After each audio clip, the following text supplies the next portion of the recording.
Wizara ya Ardhi, Nyumba na Maendeleo ya Makazi inakuletea utaratibu mpya utakao kurahisishia kujua unadaiwa kiasi gani cha kodi ya pango la ardhi na kulipia kwa kutumia simu yako ya mkononi. Bonyeza *152 *00 alama ya reli, kisha chagua namba 4, malipo ya serikali. Chagua namba 2, kukadiria kodi ya kiwanja. Kisha chagua 1 kama kiwanja chako kipo Dar es Salaam na 2 kama kiwanja chako kipo mikoa mingine. Kisha weka namba 1, weka namba ya hati au namba 2 kuweka ID ya kiwanja. Kisha ingiza namba husika, subiri ujumbe mfupi wenye namba ya kulipia unaoanzia na 99117 na uinakili.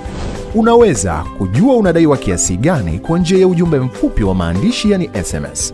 Fungua sehemu ya kuandikia ujumbe mfupi wa maandishi yani SMS.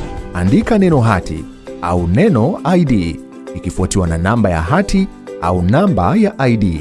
Kisha andika 1 kwa viwanja vya Dar es Salaam na 2 kwa viwanja vya mikoa mingine.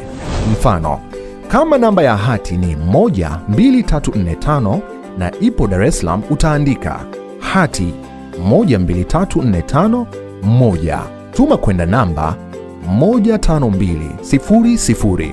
Kisha subiri SMS yenye namba za kulipia inayoanzia na 99117 na uinakili.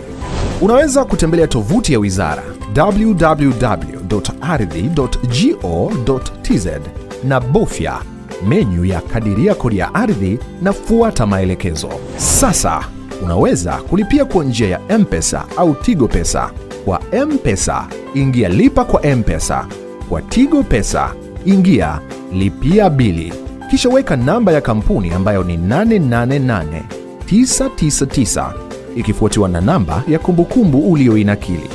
Aidha, unaweza kulipia tawi lolote la NMB au CRDB na utatumiwa stakabadhi yako kwa njia ya SMS au fika kituo chochote cha malipo ya kodi ya pango la ardhi ukiwa na uthibitisho wa malipo yako ili kupata nakala ya stakabadhi. Kwa maelezo zaidi au tatizo lolote, piga namba 0222 121 107.